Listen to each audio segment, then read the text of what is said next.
Hello, this is Mark Mast, and welcome to WGLH-TV. It's hard to believe we're already into that 7th week, and that holiday season is upon us. We hope you'll join us for our special holiday show as our guests. You know, we know the Christmas season is upon us when we look outside and see all the Christmas lights, or we hear all the beautiful Christmas music and see the commercials, and then there's the shopping. Many women I know love to shop. They love the challenge of shopping. But for myself, it's one of the most dreaded aspects of Christmas. But for all of us, those of you who love it and those of us who don't, it is a rush, a Christmas rush. And here's Kristen with a look at that Christmas rush. Once again, it's that time of the year. I bet you can guess what I'm talking about. Here's some hints. Full parking lots, crowded shopping malls, thousands of dollars being spent to buy gifts for loved ones, and long lines everywhere you go. If you've guessed Christmas time, you were correct. Those are some of the negatives, but Christmas has many positive aspects as well. For example, Christmas puts everyone in a warm and happy mood. It affects children of all ages. Children laughing, people passing, meeting smile after smile, and on every... And the older generation too. The exhibits in the mall are pretty and elegant. They make you feel like you're in a different world altogether. So be sure as you're rushing by, you take a couple minutes to appreciate them. It's Christmas time in the city.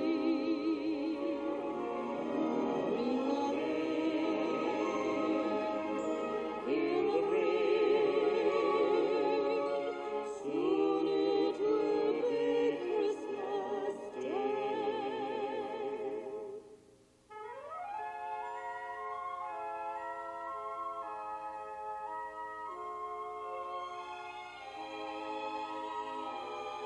As we all know, Christmas is also the time that Santa Claus comes to town.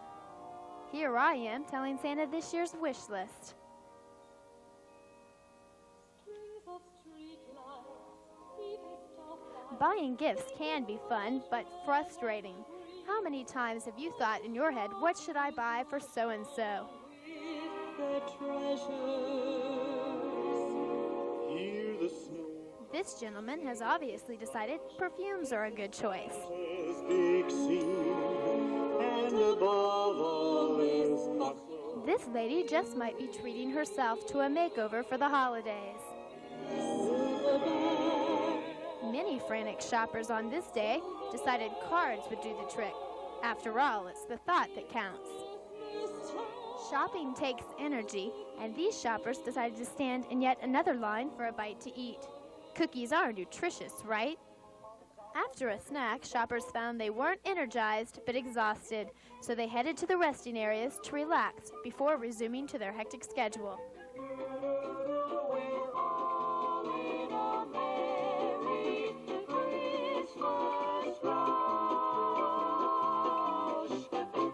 Oh, boy. Thanks, Kristen. But fortunately, that's only one aspect of Christmas. Another thing at Christmas everyone likes are all the Christmas lights. Here's Debbie and Amy with a look at Gahanna Christmas lights. Hi, this is Debbie Zelli and Amy Wallace for WGLH-TV.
and Amy Wallace, wishing you a delightful holiday season. Thanks, girls. That was really nice. And you know, all those pictures were taken right here in Gahanna. A lot of people think they got to go away into Columbus to look at the lights. But actually, there's a lot of things right here in Columbus that we can look at. I just was handed this bulletin that says Santa Claus has been sighted in Gahanna. Let's go to our reporter on the street, Neil, out in the snow with a special story. Neil? Christmas is a special time of year, and all the children in the world look forward to seeing Santa Claus. Today we'll be waiting and watching for the arrival of Santa. Now back to the anchors. See you in a little while.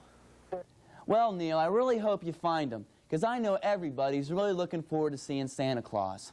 Shelley and BJ went over to the grade schools in Gahanna and talked to a lot of kids to see what they want for Christmas. Here they are with their story, All I Want for Christmas. Santa Claus is coming to town, and the kids at Royal Manor Elementary School are ready for him. So Santa, if you're out there, lean your ear this way and listen to what the children have to say. Hi, what's your name? Maya. Maya, what do you want for Christmas this year? Well, I just like anything. Hi, my name is Ruthie, and I want a piano for Christmas. What do you want for Christmas? Ding buggy. What do you want for Christmas, Diashe? I don't know. Not only is Santa Claus busy picking out presents for children, the children are busy picking out presents for their parents. I had the chance to visit Royal Manor Elementary School's Secret Santa Workshop, where the children were able to buy presents for their families.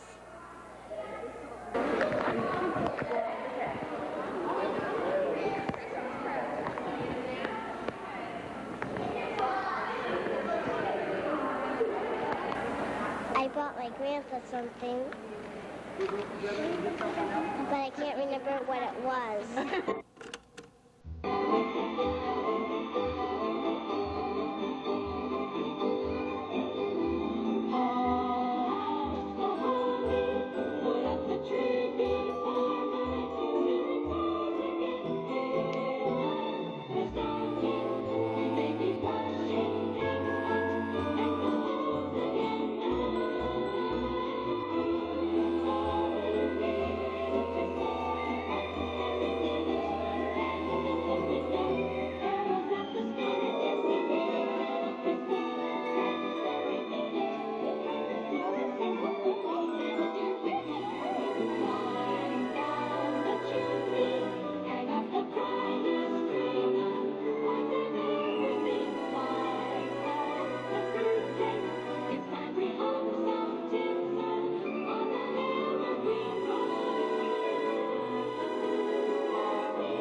BJ, I'm curious. What do you want for Christmas? Well, Shelley, the thing I want most is for all the children in the world to have a Merry Christmas. I feel the same way. I love you, Santa. I love you, Santa. Santa Claus, we're looking forward to seeing you this Christmas. This has been Shelley Tillery And Billy Joe Washburn for WGLH. Happy holidays. That sure was cute.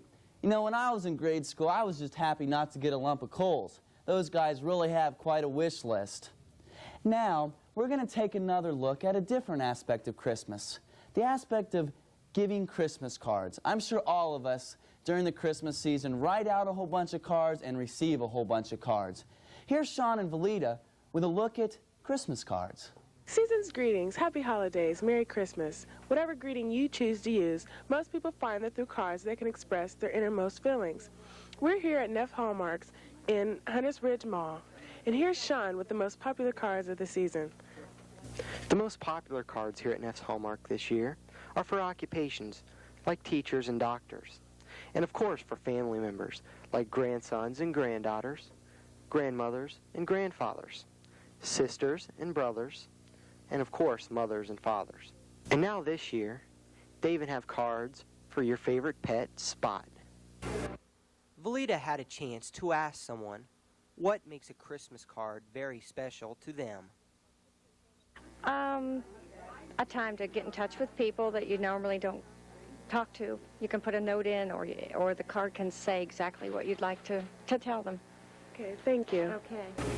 I'd like to thank the people here at Neff's Hallmark for letting us come in and film. This has been Sean Holleran And Valita Johnson, reporting for WGLH-TV. Happy holidays. That was great. Thanks a lot. And don't forget, don't miss those special people with a nice Christmas card or even just a little note to say Merry Christmas. And guess what? Neil, out on the street, found some people who said they have seen Santa Claus. Let's go to Neil and find out what's going on. Hi, this is Neil Smith again, and we have two eyewitnesses who have just seen Santa Claus. Tricia Stanson, one of our own TV team members, and Skip Evans, a debater. When did you see Santa Claus? We were driving home from school today, and I heard jingle bells. And then all of a sudden, I just looked up in the air, and I saw Santa Claus, and he was in a sleigh, and I said, Tricia, look, there's Santa Claus. And we started waving to him, and he finally saw us. And then he said, Merry Christmas, Merry see you later. Christmas. And that's it. And we waved and everything. It was really neat. That's fantastic. Okay, back to the anchor. I really hope Santa Claus comes flying by the studio. I'd like to talk to him for a little while and give him my wish list. Well, there's a lot of questions about Santa Claus that people young and old have. Here's Tricia with a special story, the Virginia story. Tricia? Mr. Church, a journalist on the staff of the New York Sun, replied to a letter to the editor from an 8-year-old girl who wanted the truth about the existence of Santa Claus. Dear editor, I'm 8 years old. Some of my little friends say there's no Santa Claus. Papa says if you see it in the newspaper, it's so. Please tell me the truth. Is there a Santa Claus? Virginia O'Hallahan. Virginia, your little friends are wrong. They have been affected by the skepticism of a skeptical age. They do not believe except they see. They think that nothing can be which is not comprehensible by their little minds. All minds, Virginia, whether they be men's or children's, are little. Yes, Virginia, there is a Santa Claus. He exists as certainly as love and generosity and devotion exist. Alas, how dreary would be the world if there was no Santa Claus. There would be no childlike faith then, no poetry, no romance to make tolerable this existence. The eternal light with which childhood fills the world would be extinguished. Not to believe in Santa Claus, you might as well not believe in fairies. You might get your papa to hire men and watch all the chimneys on Christmas Eve to catch Santa Claus. But even if they do not see Santa Claus coming down, what would that prove? Nobody sees Santa Claus. The most real things in the world are those that neither children nor men can see. Only faith, fancy, poetry, love, romance can push aside that curtain. Is it all real? Ah, Virginia, in all this world there is nothing else real and abiding. No Santa Claus? Thank God he lives, and he lives forever. 1,000 years from now, Virginia, nay, 10 times, 10,000 years from now, he will continue to make glad the heart of childhood. Many children at Christmas time have a lot of questions like Virginia had about Santa Claus. But there's some people in this world who don't have much for Christmas. They don't have much to wish for. Some of them don't even have a Christmas tree. We have Tracy with us today, who's going to share with us her interpretation of a reading from A Tree Grows in Brooklyn. Tracy? There was a cruel custom in the neighborhood. It was about the tree still unsold when midnight of Christmas Eve approached. There was a saying that if you waited until then, you wouldn't have to buy a tree, that they'd chuck 'em at you. This was literally true. At midnight, on the eve of our dear Savior's birth, the kids gathered with their unsold trees. The tree man threw each tree in turn, starting with the biggest. Kids volunteered to stand up against the throwing. If a boy fell down, he forfeited his chance at winning a tree, but if he didn't fall down under the impact, the tree was his. On the Christmas Eve when Francie was 10 and Neely was 9, Mama consented to let them have their first try for a tree. Francie had picked hers out earlier in the day.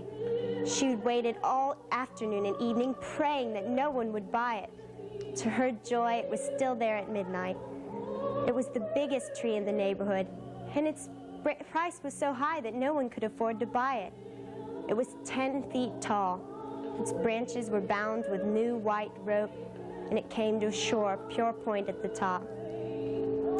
The tree man started with this tree, but before Francie could speak up, a neighborhood bully, a boy of 18 known as Punky Perkins, stepped forward and ordered the man to chuck the tree at him. The man hated the way Punky was so confident. He looked around. Anybody else want to take a chance at it? Me, mister. A spurt of derisive laughter came from the tree man. The kids snickered. A few adults who had gathered around to watch the fun guffawed. "Oh, Gwan, you're too little." "Me and my brother, we're not too little together." She pulled Neely forward. The tree man looked at them. A thin girl of 10 with starveling hollows in her cheeks, but with a chin still baby round. He looked at the little boy with his fair hair and round blue eyes. Neely Nolan, all innocence and trust. "Two ain't fair," yelped Punky. "Shut your lousy trap. These here kids has got nerve. Stand back, the rest of yous. These here kids is gonna have a try at this tree." The others made a wavering lane. Francie and Neely stood at one end of it, while the big man with the big tree stood at the other. It was a human funnel, with Francie and Neely making the small end of it. The great man flexed his great arms to throw the great tree. He noticed how tiny the two of them looked at the end of the short lane. For the split part of a moment, the tree throw went through a kind of Gethsemane. "Oh, Jesus Christ, why don't I just give him the tree, say Merry Christmas, and let him go? What's the tree to me? It won't last till next year, and I can't sell it no more. But then, if I did that, nobody would ever buy a tree off of me. They'd all wait to get him handed to them on a silver plate. I ain't a big enough man to do a thing like that. I ain't big enough. I gotta think of myself and my own kids. Oh, what the hell? Them two kids has gotta live in this world. They gotta learn to give and to take punishment." Francie saw the tree leave his hands. There was a split bit of being when time and space had no meaning. The whole world stood still as something dark and monstrous came through the air. The tree came towards her, blotting out all memory of her ever having lived. There was nothing but pungent darkness, and something that grew and grew as it rushed at her. She staggered as the tree hit them. Neely went to his knees, but she pulled him up fiercely before he could go down. There was a mighty swishing sound as the tree settled. Everything was dark, green, and prickly. She felt a sharp pain at the side of her head where the trunk of the tree had hit her. She felt Neely trembling. When some of the older boys pulled the tree away, they found Francie and her brother standing upright, hand in hand. Blood was coming from scratches on Neely's forehead. He looked more like a baby than ever, with his bewildered blue eyes and the fairness of his skin made more noticeable by the clear red blood. But they were smiling. Had they not won the biggest tree in the neighborhood? That was really beautiful, Tracy. Thank you. This is not only a special time of the season for those who celebrate Christmas, but those in the Jewish faith who celebrate Hanukkah. Here's Stephanie with a special look at Hanukkah. It is the time of year when most people are lighting their Christmas trees. However, the Jewish population is lighting their Hanukkah candles. What is Hanukkah? Do you know? The Festival of Lights. Let's take a look. Hanukkah is a holiday to celebrate the rededication of the temple, when they only had enough oil to keep the eternal lamp burning for 1 day, and yet, through some miracle, it burned for 8. For each of the 8 days, the shamus, the high candle on the menorah, lights 1 candle per day for the 8 days until all 8 candles are burning.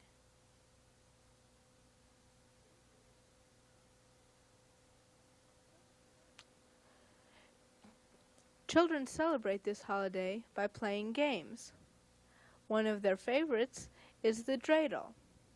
The dreidel is a 4-sided top, and children try to predict where it will land. Good.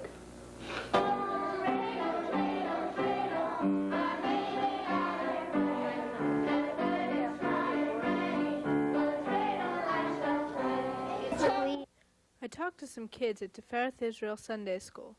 Here's what David Waterman had to say about what his family does at Hanukkah time. We invite our playgroup over, and we give them our presents, and they give them their presents. But we usually do shows for them. Hanukkah, the Festival of Lights.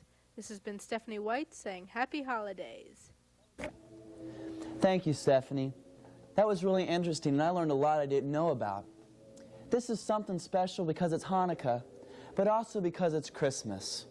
And I have a poem here entitled One Solitary Life by George Clark Beck on the man that Christmas is centered around.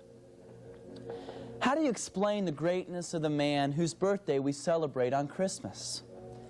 He was born in an obscure village, the child of a peasant woman. He grew up in another village. He worked in a carpenter shop until he was 30. And then for 3 years was a preacher. He never wrote a book. He never held office. He never owned a home. He never traveled 200 miles from the place where he was born. He never did one of the things that usually accompany greatness.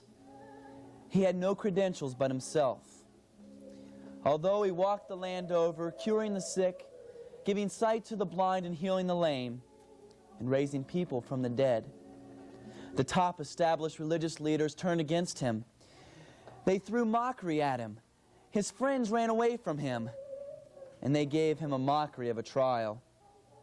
He was spat upon, flogged and ridiculed, and he was nailed to a cross between two thieves. And while he was dying, the executioners gambled for the only piece of property he had on earth, and that was his robe. When he was dead, he was laid in a borrowed grave through the pity of a friend. 19 wide centuries have come and gone, and today he is the central figure of the human race. And all the armies that ever marched, and all the navies that were ever built, and all the parliaments that ever sat, and all the kings and queens that ever reigned, put together, have not affected the life of man upon this earth as that one solitary life. At Christmas time, there's a lot of great memories, a lot of fun times to do, and that's what our last story is about. We have Gwen with a look at Christmas in an exciting, upbeat way. Here's Gwen with a Christmas extravaganza. Normally, on a Sunday morning, this cafeteria is lifeless. But something spectacular happened on Sunday, December 6th.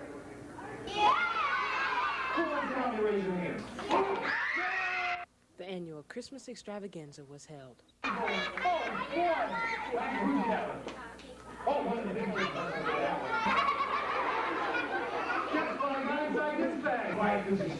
I got the one there and he is boom.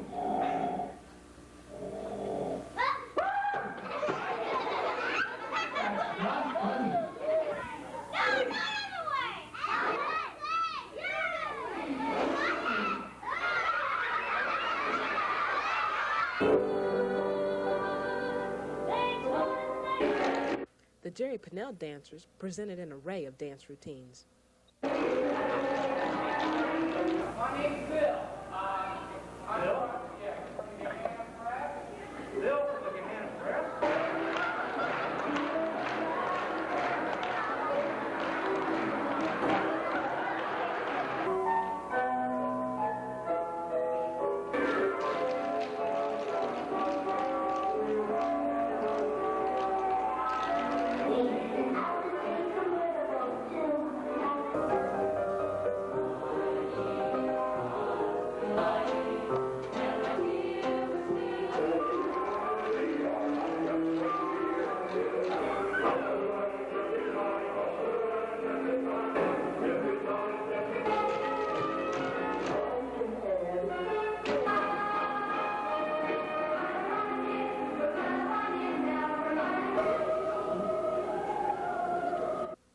Lincoln Chorale and Choir performed.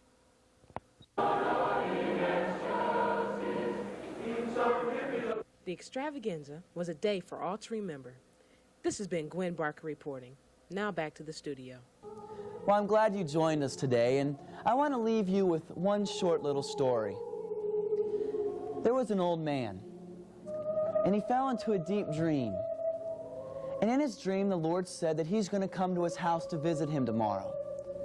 Well, the man rose bright and early, cleaned up his house, and prepared everything for the Lord's coming.